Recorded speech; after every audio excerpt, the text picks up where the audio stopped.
안녕하세요. 사연을 부탁해입니다. 오늘의 사연을 소개하겠습니다.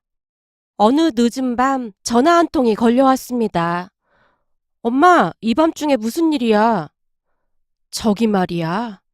아저씨가 지금 막 세상을 떠나셨다. 마지막 가는 길인데 너도 와야 할 것 같아서 연락했다. 기운이 하나도 없어 보이는 목소리로 엄마가 힘겹게 말하고 있었어요. 엄마, 아저씨 자식들한테는 연락한 거야? 연락은 했지. 근데 뭐 신경이나 쓰겠니? 알았어. 나 지금 장례식장으로 갈게. 근데 엄마는 괜찮은 거지? 내가 안 괜찮을 게 뭐가 있겠어. 엄마가 긴 한숨을 내쉬다가는 전화를 끊었어요. 엄마의 한숨 소리가 한동안 제 머릿속을 떠나지 않고 있었는데요. 우리 엄마도 참 기구한 인생을 사셨거든요. 오래전에 세상을 떠난 아빠를 대신해서 저를 홀로 키운 엄마는 보란듯이 저를 대학까지 졸업시켰습니다. 엄마의 헌신 덕분에 저는 대학을 졸업하고 나름 괜찮은 회사에 입사까지 했고요. 그러던 중 엄마가 한 아저씨를 소개해 줬는데요. 엄마가 청소 일을 하던 곳에서 만난 분이라고 했습니다. 엄마와 아저씨 말로는 결혼까지는 할 생각이 없지만 그냥 편하게 만나서 서로에게 의지한 채 지내고 싶다고 했어요. 제게 소개하기 전부터 이미 만나고 있었다고 하는데요. 아마도 몇 년 동안을 만나오면서 제게는 비밀에 붙였던 것 같습니다. 물론 아저씨 자식들에게도 비밀로 한 채 만났고요. 아저씨도 아내가 먼저 세상을 떠나고 자식들 뒷바라지를 하며 살았기에 서로 신세한탄을 하다가 가까워진 모양이었어요. 아저씨에게는 남매가 있었지만 각자 결혼을 한 뒤로 잘 찾아오지도 않는다고 했으니까요. 아저씨를 처음으로 만나서 식사를 한 뒤 집으로 돌아와서 엄마가 제게 말했어요. 난 우리 딸이 착해서 얼마나 다행인지 모르겠다. 저 사람 자식들은 1년에 한 번도 안 찾아온다지 뭐니. 설마 아저씨가 자식들 다 키웠다면서. 근데 어떻게 그럴 수가 있어? 그러게 말이야. 내가 보니 사람도 참 좋은 사람이던데 자식들이 조금 문제가 있더라고. 문제라고 하면 무슨 문제가 있는 건데? 그게 나도 얼마 전에 알았는데 자식들이 그렇게나 돈을 달라고 한다나 봐. 저 사람도 처음에는 자식들이 달라는 대로 돈을 준 모양인데 얼굴만 보면 돈을 달라고 하는 통에 아주 질렸다지 뭐니. 거기다가 돈 달라고 할 때만 얼굴을 비추고는 찾아오지도 않는단다. 그랬으니 나중에는 괘씸한 생각이 들어서 자식들한테 돈을 안 줬던 모양인데 그 뒤부터는 코빼기도 안 비춘다고 하잖니. 엄마가 기가 막히다는 표정으로 말을 하고 있었는데요. 아저씨의 인생은 엄마의 인생보다 더 기구하기만 하더라고요. 허구한 날 자식들이 돈을 달라고 찾아와서 어느 날부터는 돈을 주지 않겠다고 하자 마치 약속이라도 한 듯이 자식들이 발길을 끊더랍니다. 그 모습에 아저씨도 정신이 번쩍하고 들었다는데요. 평생토록 자식만 보고 살았던 당신 자신이 너무나 불쌍하고 허무하게만 느껴졌다네요. 그러던 어느 날 한 식당에 들어가서 식사를 하던 중 우리 엄마와 마주치게 되었다는데요. 엄마가 건물 청소하는 곳에서 인사 정도만 하고 지내던 사이였기에 같이 동석해서 술을 한 잔씩 마신 모양이었어요. 그러다가 두 분이 살아온 인생이 비슷한 것을 알게 되었고 신세 한탄이라고 해야 할까요? 암튼 두 분이 그렇게 이야기를 하다가 가까워졌다고 하네요. 그날 아저씨가 엄마를 붙들고 어찌나 눈물을 흘리던지 불쌍한 마음이 들어서 그 뒤 가끔 식사도 하고 그랬다고 했으니까요. 그렇게 두 분은 친구처럼 서로를 아끼고 챙겨주며 한동안 잘 지냈습니다. 하지만 그것도 얼마 가지 않았는데요. 아저씨 자식들이 찾아와서 엄마에게 협박을 했거든요. 거봐, 내가 뭘 했어. 아버님한테 여자가 생긴 게 분명하다고 했잖아. 그렇지 않고서야 아버님이 이렇게 오랫동안 연락을 끊고 살 리가 없잖아. 아저씨 며느리가 엄마를 노려본 채 말했다고 하네요. 그러게, 난 우리 아버지가 순진해서 여자 만나고 그럴 줄 진짜 몰랐는데 뒤로 호박씨를 까고 있을 줄이야. 너무 놀라서 말이 안 나오네. 이번에는 아저씨 딸이 며느리의 말을 거들었다는데요. 조용히 앉아서 엄마를 훑어보고 있던 아저씨 아들이 뒤늦게 입을 열었다네요. 다들 조용히 좀 해봐. 우선 말은 들어봐야 할 거 아니야. 여보, 들어볼 것도 없다니까. 분명히 아버님 재산 보고 달라붙은 거라니까. 맞아, 오빠. 안 그럼 미쳤다고 호래비를 만나고 다니겠어? 자식들이 엄마를 앉혀놓고는 마치 죄인을 신문하듯 말하고 있었다네요.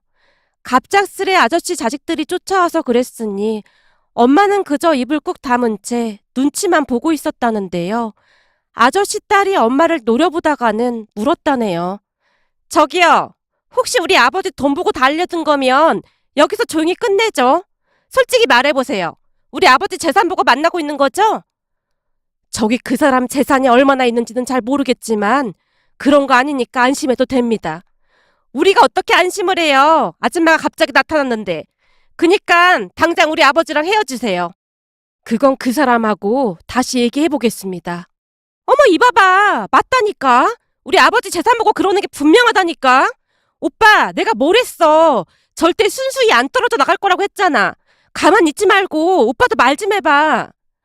우리 아버지 재산이 얼마인지 모른다고 했는데 정말 몰랐다는 말씀이세요? 그런 걸 굳이 얘기하고 만날 사람이 몇이나 되겠습니까? 그러니까 그런 얘기는 나한테 하지 말고 아버지랑 하는 게 맞는 것 같네요. 그리고 오해할까 봐 하는 말인데 난 그 사람 돈 한 푼도 쓰지 않았어요. 밥을 먹어도 꼭 각자 알아서 냈다 그 말입니다. 그럼 아주머니 얘기는 우리 아버지 돈에는 별 관심도 없다는 그런 말씀이신 거네요. 내가 몇 번이나 말을 해야 하는 겁니까? 난 전혀 관심도 없으니까 다시는 찾아오지 마세요. 참, 그리고 나한테 이럴 게 아니라 앞으로는 아버지 좀 챙기세요.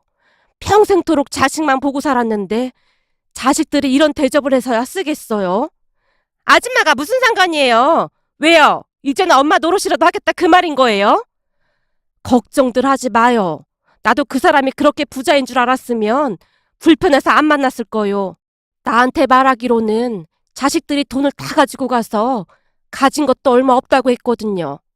암튼 그쪽들 소원이라니 이제부터는 그 사람 안 만날 테니 그런 줄 알고 있어요. 난 그럼 이만 가보겠소. 진짜죠? 앞으로 우리 아버지 안 만나는 거 확실한 거죠? 난 한 입으로 두 말 하진 않는 사람이니 걱정하지들 마요. 엄마가 한심하다는 표정으로 그 사람들을 노려보다가는 자리에서 일어났다는데요. 그 순간 아저씨 딸이 소리치고 있더랍니다. 오빠, 그냥 가도록 놔둘 거야? 앞으로 우리 아버지 안 만나겠다는 각서라도 쓰자고 해야 할 거 아니야. 저런 밑바닥 사람들은 거짓말을 밥 먹듯이 한단 말이야. 됐어. 내가 보니 그럴 뿐은 아닌 것 같은데 우리랑 약속했으니 지킬 거야. 우리도 이만 가보자. 그러다가 다시 만나기라도 하면 어떻게 할 거야? 모든 걸 확실하게 해야 한다니까. 그럼 네가 가서 각서인가 뭔가 봤던지 왜 나한테 난리야? 엄마가 그곳을 나올 때까지도 서로 다투고 있었다네요. 그런 아저씨의 자식들을 보며 안타까운 마음마저 들었다는데요. 아저씨에게 듣던 것보다 훨씬 더 개차반이었다고 했으니까요. 그 뒤 엄마는 그 아저씨와 두 번 다시 만나지 않았습니다. 아저씨가 몇 번이나 전화하고 찾아왔지만 엄마가 매몰차리만큼 냉정하게 행동을 했어요. 나중에는 아예 아저씨 전화번호까지 차단한 채 지냈거든요. 어느 날 아저씨가 제게 전화를 해서 따로 만난 적이 있었는데요. 요즘 엄마가 왜 그러는지 모르겠다. 내가 뭘 잘못한 게 있나 본데 말을 해야 알지. 혹시 너한테 무슨 말 한 건 없니? 그래도 너랑 엄마는 다 말하고 지내잖니. 제가 말씀드리기가 그냥 좀 그래요. 엄마도 원하지 않을 것 같고요. 그럼 네 말은 확실한 이유가 있긴 있다는 말이구나. 그게 이유가 있긴 한데 아마도 엄마 성격의 아저씨를 다시 만나지는 않을 것 같아요. 그니까 그 이유라도 좀 알자 그 말이야. 한동안 네 엄마 만나서 사람 사는 것 같이 살았는데 네 엄마가 갑자기 저래버리니 밥맛도 없고 사는 낙이 없다. 아저씨가 초조한 얼굴로 저를 바라보고 있었는데요. 아저씨 말대로 그동안 마음고생이 심하긴 했던 모양으로 얼굴이 말이 아니었어요. 아저씨, 얼굴이 많이 안 좋아지신 것 같은데 잘 챙겨 드시고 다니세요. 근데 엄마도 아저씨 만나고 나서 많이 좋아하긴 하셨어요. 그냥 친구처럼 서로 의지하면서 지내면 좋을 것 같다고 하셨거든요. 사실 엄마가 남자친구라고 소개해 준 것도 아저씨가 처음이었어요. 아저씨가 건강하게 잘 지내셔야 엄마도 마음이 편할 것 같아요. 그니까 그 이유를 좀 알려다오. 대체 무슨 일이 있었던 거니? 난 이대로 절대 못 돌아간다. 내가 무슨 잘못을 했는지만이라도 알아야 할 거 아니냐. 아저씨가 어찌나 간절한 표정으로 말을 하던지 제가 잠시 망설이고 있었는데요. 이러다 내가 말라 죽을 것 같아서 그런다. 네가 말했다는 말 절대 안 할 테니까 제발 무슨 이유인지만 알려다오. 아저씨가 눈물까지 그렁그렁해진 채 제게 애원하고 있었어요. 그 모습에 제 마음도 흔들리기 시작했는데요. 제 눈에는 두 분이 너무나 안쓰러워 보였거든요. 결국 제가 힘겹게 입을 열었어요. 아저씨, 사실은 아저씨 아드님이랑 따님이 엄마를 찾아왔던 모양이에요. 뭐? 우리 자식들이? 내가 입도 뻥끗한 적 없는데 어떻게 알고 찾아와? 엄마가 얼핏 듣기로는 아저씨를 미행했다나 봐요. 평소 같으면 아저씨가 자녀들한테 벌써 연락을 했을 텐데 너무 연락이 없다 보니 뭔가 이상하다는 생각을 했다고 하더라고요. 그게 정말이냐? 그럼 그것들이 나를 미행해서 네 엄마를 쫓아갔다 그 말이야? 근데 저도 그냥 얼핏 들은 얘기라 자세히는 잘 몰라요. 암튼 아저씨 자식들이 엄마한테 아저씨랑 헤어지라고 막 난리를 쳤다고 했어요. 거기다 엄마는 아저씨 재산이 그렇게 많은 줄 몰랐었는데 아저씨 재산이 많다는 말 듣고 충격도 많이 받으신 것 같고요. 아저씨도 우리 엄마가 어떤 분인 줄 잘 아시잖아요. 아저씨 자식들이 돈 보고 만났다고 그래서 많이 속상하셨나 봐요. 하긴 네 엄마 성격에 그러고도 남지. 그리고 우리 자식들도 그런 말을 하고도 남고 말이다. 그니까 아저씨는 그냥 모른 척 하시고 엄마 찾아오지 마세요. 그동안 엄마도 아저씨 만나면 마음도 편해지고 그래서 좋았던 것 같은데 이제는 마음이 편하지도 않다고 그러시더라고요. 이게 다 내 잘못이다. 내 잘못이야. 아저씨가 고개를 푹 숙인 채 중얼거리고 있었어요. 그런 아저씨에게 제가 다시 한번 당부를 한 채 말했어요. 아저씨, 앞으로 우리 엄마 찾아오지 않았으면 좋겠어요.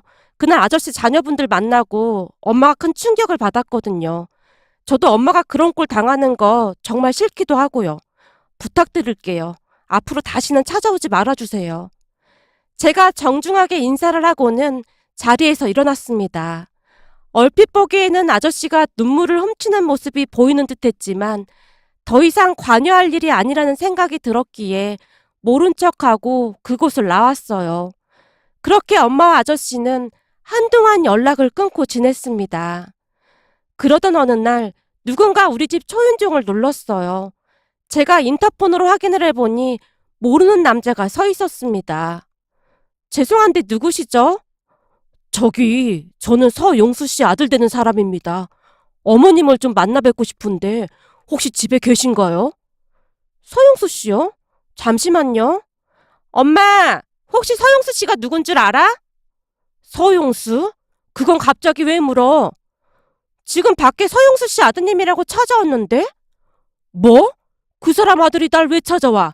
우리 이제 안 만난다고 돌려보내. 그 사람 얼굴 본 지 한참 됐다고 해. 엄마가 다급하게 말하고는 방으로 들어가 버렸어요. 그 모습에 제가 당황한 채 인터폰으로 엄마의 말을 전달했는데요. 우리 엄마가 그분 안 만나고 있으니까 그만 돌아가시라고 합니다. 죄송합니다. 그 말씀을 드리러 온 게 아니라 급한 일이 좀 생겨서 이렇게 찾아왔습니다. 아주머니 좀 잠깐만 만나 뵐 수 있을까요? 급한 일이라 그런데 부탁 좀 드리겠습니다. 잠시만요. 엄마한테 다시 물어볼게요. 라며 제가 방으로 들어가서 엄마에게 다시 말했어요. 엄마, 급한 일이라고 엄마를 꼭 좀 만나봐야 한다는데 어떡해? 설마 서영수 씨가 그 아저씨인 거야? 그 사람 안 만난 지 한참 됐는데 갑자기 왜 찾아와서 난리인지 모르겠구나. 나도 그냥 돌려보내려고 했는데 진짜 급하다고 하더라고. 혹시 아저씨한테 무슨 일이라도 생긴 거 아닐까? 제 말에 그제서야 걱정이 됐던 모양으로 엄마가 억지로 몸을 일으켰고 제가 현관문을 열어줬는데요. 아저씨 아들이라고 한 남자가 집 안으로 들어서더니 우리 엄마 손을 덥석 잡는 게 아니겠어요? 그리고는 아주 간곡한 목소리로 말했어요. 저기 아주머니, 우리 아버지 좀 살려주세요. 지금 우리 아버지가 많이 아프십니다. 그런데 종일 아주머니만 찾으시네요. 아니, 그 사람이 아프다니요? 그게 무슨 말이에요? 아주머니랑 연락 끊고 홀로 지내시다가 며칠 전에 쓰러지셔서 병원에 실려가셨는데 암이라고 하시네요. 예? 암이요? 아니, 멀쩡하던 사람이 갑자기 암이라니요? 그러게 말입니다. 암 때 우리 아버지가 내내 아주머니만 찾아서 이렇게 염치불구하고 찾아왔습니다. 우리 아버지 좀 한 번만 만나주시면 안 될까요? 세상에나, 많이 심각한 겁니까? 지금 당장은 위독한 상태는 아니지만 힘들 것 같다고 하시네요. 아저씨 아들이 엄마에게 몇 번이나 부탁을 했기에 엄마도 더 이상 거절을 할 수가 없었는데요. 사람이 아프다고 하니 엄마도 그렇고 저도 그렇고 마음이 약해지더라고요. 결국 엄마와 제가 아저씨를 찾아갔는데요.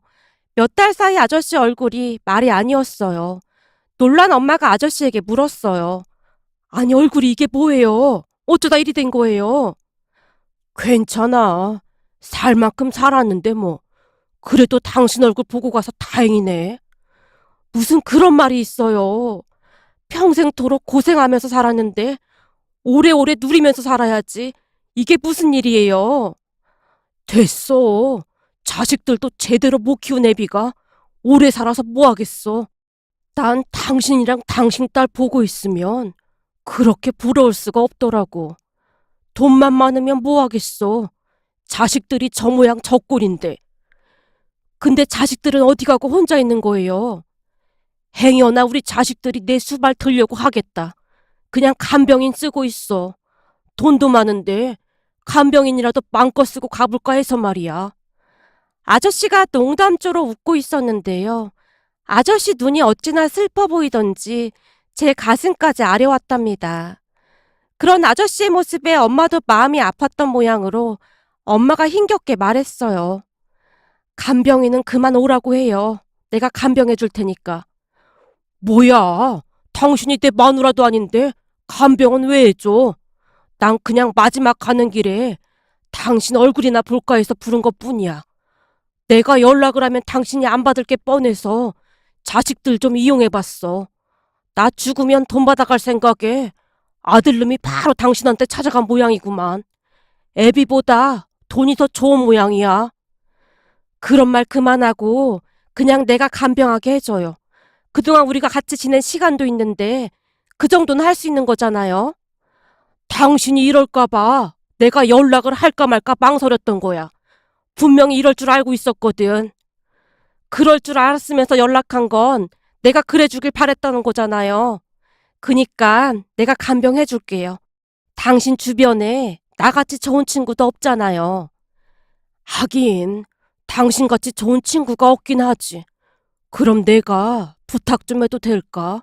아니지. 당신 딸한테도 의견을 물어봐야겠네. 괜찮겠니? 염치불구하고 내가 부탁을 좀 하고 싶구나. 전 괜찮아요. 엄마가 알아서 할 일인걸요. 그리고 엄마가 병간호하면 아저씨가 더 나아질 수도 있을 것 같고요. 암이 어떻게 나아지겠냐. 다만 살아있는 동안만큼은 마음이 좀 편하긴 하겠구나. 라며 아저씨가 활짝 웃고 있었어요. 그 뒤 두 분은 공기 좋은 곳으로 요양을 떠나셨는데요. 두 분이 공기 좋은 곳에서 잘 드시고 요양을 해서 그랬던 것인지 생각보다 암 진행 속도가 빠르지 않다고 했습니다.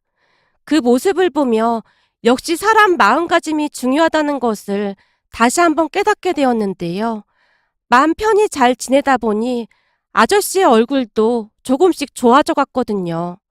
의사는 6개월 시한부 판정을 내렸지만 아저씨는 1년 넘게 사셨거든요.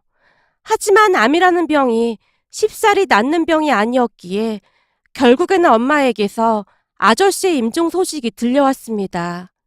엄마와 꽤 오랫동안 만나오셨다는 말에 저도 남같이 느껴지진 않았는데요. 자주 만나 뵙진 못했지만 저한테도 참 잘해주셨거든요. 아저씨의 장례식장을 들어서면서 문득 아저씨가 했던 말이 떠올랐는데요. 나중에 결혼할 때 아저씨가 네 손 잡고 들어가 줄까? 아니다. 내가 아빠도 아닌데 또 오버한 거지? 주책 떨어서 미안하다. 언젠가 아저씨가 제게 말했거든요. 그때 당시에는 그냥 피식 웃고 말았었는데요. 사실 그 말이 기분 나쁘거나 하지는 않았던 것 같습니다.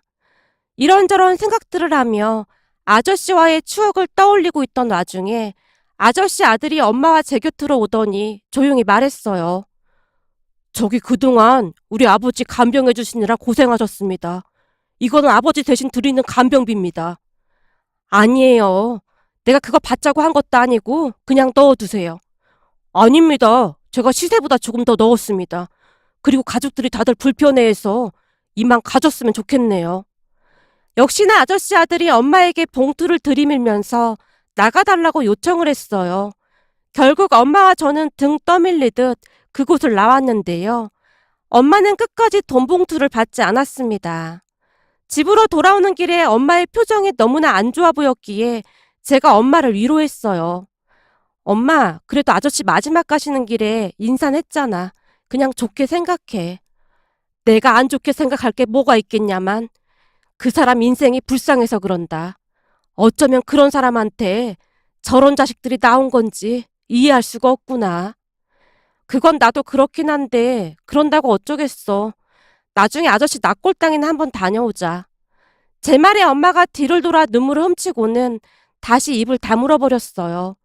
그 뒤 우리는 아저씨 이야기를 입에도 올리지 않은 채 조용히 지냈습니다. 그러던 어느 날 정말이지 기가 막힌 일이 일어났답니다. 그날은 퇴근을 하고 엄마와 함께 저녁 식사를 하고 있었는데요.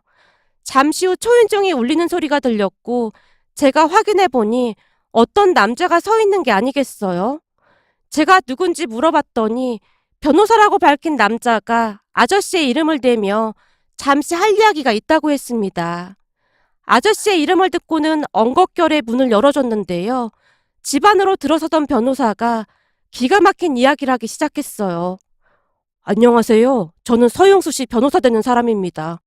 제가 몇 번이나 전화를 드렸는데 전화 연결이 안 돼서 이렇게 찾아왔습니다. 저한테요? 혹시 잘못 알고 오신 것 같은데 서영수 씨 변호사라고 하면 자식들한테 연락을 해야 할 것 같은데 저는 그 사람이랑 아무 사이도 아닙니다. 엄마가 변호사에게 다급하게 말했는데요. 조금은 심각한 표정으로 있던 변호사가 충격적인 이야기를 하기 시작했어요. 사실은 서용수님이 김영실님께 증여를 하신 게 있습니다. 증여요? 저는 처음 듣는 얘긴데요. 이미 증여는 다 끝난 부분으로 고인이 남기신 부탁 말씀을 드리러 왔습니다. 예전에 서용수 씨께서 서류에 서명하라고 하신 적이 있었을 텐데요. 혹시 기억나시나요? 서류요? 아, 전에 그냥 기부 관련 서류에 서명했던 걸로 기억이 나긴 하는데 그게 증여랑 무슨 상관이 있다는 거죠? 저도 자세히는 알 길이 없지만 어쨌든 증여 받는 거에 동의를 해주셨습니다. 라며 변호사가 편지 한 장을 건넸는데요. 거기에는 아저씨가 엄마에게 남긴 간곡한 내용들이 빼곡히 적혀 있었습니다. 편지 내용을 간단하게 요약해보자면 아저씨가 살던 집을 엄마에게 증여한다는 내용이었는데요. 편지를 읽던 엄마가 놀란 채 변호사에게 외쳤어요. 아니 내가 남의 집을 왜 받습니까? 절대 그리할 순 없습니다. 그 사람 자식들이 눈 시퍼렇게 뜨고 있는데 저보고 그걸 받으라니요. 절대 그럴 순 없습니다. 그런데 이미 증여가 다 진행된 부분이라 어찌할 수가 없습니다. 고인께서 생전에 이미 다 진행을 하셨던 부분입니다. 물론 자식들이 유류분 청구를 할 수도 있겠지만 그것도 감안해서 준비하셨던 부분입니다. 고인께서는 김영실님께서 그리 말씀하실 줄도 다 알고 있으셨습니다. 그래서 편지에 당부 말씀도 남겨주신다고 했고요. 편지를 끝까지 읽어보시죠. 변호사의 말에 엄마가 다시 편지를 읽어내려갔는데요. 편지에는 아저씨의 당부 말씀이 적혀 있었어요. 한마디로 자식들한테 돈을 줘봐야 쓸데없는 짓이나 할 것이라며 엄마에게 남긴 재산을 가지고 평소 엄마가 기부하는 곳에 기부도 하고 좋은 일에 써줬으면 좋겠다는 말이 있었는데요. 사실 우리 엄마는 집안 형편이 어려웠음에도 불구하고 적은 돈이라도 기부를 하셨거든요. 첫 기부의 시작은 엄마가 청소 일을 하면서 만난 젊은 미혼모를 보면서 시작이 되었는데요. 홀로 아이를 낳고 키우는 젊은 미혼모를 보며 당신 인생을 보듯 안타까워 하셨거든요. 그때부터 미혼모 시설에 기부를 하기 시작했고, 나중에는 소아암센터에도 기부를 하셨어요. 그런 엄마를 따라 저도 매달 기부를 하고 있었고요. 아저씨는 그런 엄마를 보며 대단하다는 생각을 많이 하셨다고 하네요. 그리고 언제부턴가 엄마를 따라서 기부도 시작했다고 했으니까요. 그래서였을까요? 아저씨는 도움이 될 만한 사람들에게 기부를 하라는 당부의 말을 몇 번이나 남겼습니다. 참 안타까운 일인데 자식들한테 좋은 일에 쓰라고 하면 그 돈 가지고 지들 배만 불릴 텐데 당신이 좋은 일에 좀 써줘. 그래도 세상 떠나기 전에 당신을 만나서 기부라는 것도 알게 됐고 나름 괜찮은 인생을 살다 간다는 생각이 드는구만. 자식들은 다들 먹고 살만하니 도움이 필요한 사람들에게 돌아갔으면 좋겠네. 그 일을 당신한테 부탁하고 싶은 거요. 미안하지만 내가 이렇게 간곡히 부탁하리다. 라는 말이 적혀 있었거든요. 어리 나간 채 편지를 읽고 있던 엄마에게 변호사가 말을 했는데요. 일부 재산은 자녀분들이 다 가지고 갔으니 그 집만큼은 좋은 일에 쓰고 싶으셨던 것 같습니다. 그래도 자식들이 가만히 있지 않을 텐데요. 추후 법적인 부분은 저희가 알아서 잘 처리하도록 하겠습니다. 그렇게 변호사가 명함을 주고는 잠시 후 집을 나섰어요. 하지만 엄마와 저는 아저씨 자식들이 절대 가만히 있지 않을 것이라는 것을 알고 있었기에 걱정이 이만저만이 아니었습니다. 결국 제가 엄마에게 그냥 아저씨에게 받은 것을 돌려주자고 말을 했는데요. 그 사람이 좋은 일에 쓰라고 한 걸 그런 개차반 자식들에게 돌려줄 순 없지 않니? 백혈병 걸린 미경이 아들 경식이 수술비도 필요하고 돈 들어갈 곳이 한두 군데가 아니잖니. 그런 인간들한테 주느니 좋은 일에 쓰는 게 맞는 것 같구나. 엄마의 생각은 확고해 보였고 그 뒤부터 바쁘게 이런저런 일들을 처리하기 시작했습니다. 물론 그 뒤에 아저씨 자식들이 찾아와서 집안을 쑥대밭으로 만들기도 했지만 엄마는 변호사한테 연락을 할 뿐 대꾸도 하지 않았어요. 결국 변호사가 경찰에 신고까지 하는 바람에 그 사람들이 경찰서까지 가게 되었는데요. 돈에 눈이 먼 그 사람들은 제정신이 아니었어요. 돌아가신 아버지를 그리워한다거나 하는 자식은 아무도 없었거든요. 하지만 엄마는 아저씨가 남긴 돈으로 기부를 하면서 힘든 줄도 모르고 살고 있답니다.